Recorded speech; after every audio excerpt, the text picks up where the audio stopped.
దేవుని అతి పరిశుద్ధ నామానికి మహిమ కలుగును గాక. ఈరోజు ఫర్ టుడే వాక్య సందేశంలోనికి మిమ్మల్ని అందరినీ ప్రేమపూర్వకంగా ఆహ్వానిస్తున్నాను.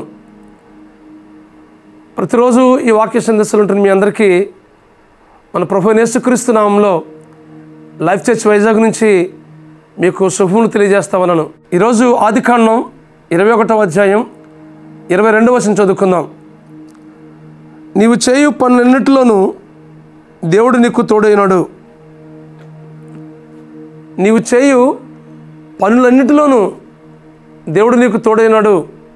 ఈ మాటలు ఎవరు చెప్తున్నారంటే గెరారు రాజైన అబీమెలెకు, అతని సేనాధిపతి అయిన ఫికోలు చెబుతున్నారు. అబ్రహాము సేవిస్తున్న దేవుడు ఎంత గొప్పవాడో వీరు ఎరిగిన స్థితిని బట్టి ఇలాగ చెప్తున్నారు. నువ్వు చేయు పనులన్నిటిలోనూ దేవుడు నీకు తోడుగా ఉన్నాడు. ఈరోజు దేవుడు మనకిస్తున్న వాగ్దానం ఇది. నీవు చేయు పనులన్నిటిలోనూ దేవుడు నీకు తోడుగా ఉన్నాడు. ఇది చాలా గొప్ప వాగ్దానం. మనం చేసే ప్రతి పనిలో దేవుడు మనకు తోడుగా ఉంటే దాని వెనుక గొప్ప విజయం దేవుడు దయచేస్తాడని విషయాన్ని ఇక్కడ మనం గమనించాలి. ఆయన తోడుగా ఉంటే ఆ పనిలో గొప్ప జయం పొందుకుంటాం. అందుకోసమే ప్రసంగి గ్రంథంలో కూడా ఒక మాట ఉంటుంది, చేయుటకు నీ చేతిగా అప్పగించిన పనిని నీ శక్తి లోపం లేకుండా చేయు అని దేవుని వాక్యం మాట్లాడుతుంది. మన శక్తి లోపం లేకుండా మనకు అప్పగించిన పనిని మనం నమ్మకంగా జరిగించినప్పుడు దేవుడు ఆ పనిలో గొప్ప జయాన్ని ఇస్తాడు. మనం చేసే ప్రతి పనిని దేవునికి అప్పగించాలి. ఏ పని అయితే మనం తలపడుతున్నామో, ఏ కార్యమైతే మనం చేయబోతున్నామో ఆ కార్యాన్ని, ఆ పనిని దేవునికి అప్పగించిన మీదట మనం ఆ పనిని జరిగించినప్పుడు దేవుడు గొప్ప కార్యం చేస్తాడు. దేవుడు నోవాహుతో మాట్లాడాడు, ఇదిగో జలప్రాణాలను నేను పంపించబోతున్నాను, ఈ యొక్క ఓడను సిద్ధం చేయి, నేనే కొలతల ప్రకారంగా నేను చెబుతున్నానో, ఏ కర్ర అయితే నువ్వు చేయాలో నేను ఇస్తున్న ప్లాన్ ప్రకారంగా నువ్వు చెయ్యు నోవాహు అని చెప్పినప్పుడు దేవుని ఆజ్ఞకు సంపూర్ణ విధేయత వహించి పనిని ప్రారంభించాడు. దేవుడు అతనికి తోడుందని బట్టి ఆ పని అంతటిని కూడా విజయవంతంగా జరిగించినట్లు మనం చూస్తున్నాం. దేవుడు మనకు అప్పగిస్తున్న పనులు రెస్పాన్సిబిలిటీస్ చాలా ఉంటాయి.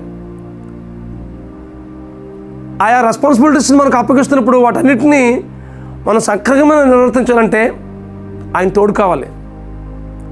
ఆయన తోడుంటే ఆ పనిలో మనం జయం పొందుకుంటాం. అలా ఆయన తోడుగా ఉండి ఆయా పనుల్లో మనం జయం పొందుకోవాలంటే అలా తోడుగా ఉండగలిగే స్థితి మన జీవితంలో ఉండాలి. అంటే పరిపూర్ణంగా దేవునికి అప్పగించుకుంటూ, దేవుని మాటకు సంపూర్ణంగా విధేయత వహిస్తూ, ఆయన వాక్యానుసారంగా జీవిస్తూ, ఆయన చిత్త ప్రకారంగా బ్రతుకుతూ, పరిపూర్ణంగా మన జీవితాలను అప్పగించుకుంటూ బ్రతుకుతున్నప్పుడు ఆయన మనకు నిత్యము తోడుగా ఉండి నడిపిస్తాడు. ఆయన ఈ వాక్యం ఉంటుంది మీ జీవితాల్లో. మీరే పని తలపడుతున్నప్పటికీ అది దేవుని చిత్తానుసారంగా, దేవుని వాక్యానుసారంగా ఆయా కార్యాలు తలపడుతున్నప్పుడు తప్పనిసరిగా ఆ పనిలో మీకు జయమిస్తాడు. చేయుటకు నీకు అప్పగించిన పనిని నీ శక్తి లోపం లేకుండా చేయిస్తే దాన్ని బ్లెస్ చేస్తాడు దేవుడు, ఆశీర్వదిస్తాడు, దీవిస్తాడు, ఉన్నతమైన అనుభవాలు నడిపిస్తాడు. కాబట్టి ప్రభువా, నువ్వు నాకు అప్పగించిన పనిని నేను నమ్మకంగా జరిగించడానికి కృప చూపించు ప్రభు అని దేవునికి అప్పగించుకుందాం. దేవుడు మనకు తోడుగా ఉండి గొప్ప కార్యాలు చేస్తాడు. ఆయన తోడుగా ఉంటే మన జీవితాల్లో జయం పొందుకుంటాం. అపజయము మన జీవితంలో తోడు చేసుకోదు, ఎందుకంటే ఆయన తోడుగా ఉండి నడిపిస్తారు కాబట్టి. అయితే మనం ఆయన చిత్త ప్రకారంగా, ఆయన వాక్యానుసారంగా, ఆయన యొక్క అధికారానికి మనం సంపూర్ణంగా అప్పగించుకుంటూ బ్రతుకుతున్నప్పుడు మన జీవితంలో గొప్ప కార్యాలు చేస్తాడు. అటు కృప పరిశుద్ధాత్మ దేవుడు మీకు అనుగ్రహించి నడిపించును గాక. ప్రార్థన చేసుకుందాం. పరమస్వరూపుడా, మహాకృప గల మా తండ్రి, నువ్వు చేయ పనులన్నింటిలో దేవుడు నీకు తోడుగా ఉన్నాడు అని ఇద్దరైనా వాగ్దానం చేస్తావు ప్రభువా. ఇదిగో ప్రభువా, మీరు మాకు తోడుగా ఉండి మేము చేసే ప్రతి పనిని మీ చిత్తానుసారంగా, మీ వాక్యానుసారంగా జరిగించి మీరు మహిమ పొందేటట్లుగా మాకు అప్పగించిన పనిని మేము నమ్మకంగా జరిగించడానికి కృప చూపించవలసిందిగా ప్రార్థిస్తున్నాం ప్రభువా. తద్వారా మేము ఆశీర్వాదాన్ని పొందుకుంటూ అనేక మందికి దీవెనకరంగా ఉండడానికి కృప చూపించమని, మీరే మహిమ ఘనత ప్రభావాలు పొందుకొనమని మా ప్రభువును, మీ ప్రియకుమారుడును, మా రక్షకుడినైనా యేసుక్రీస్తు నామములో ప్రార్థించి పెడుకుంటున్నాం మా పరమ తండ్రి. ఆమేన్, ఆమేన్, ఆమేన్.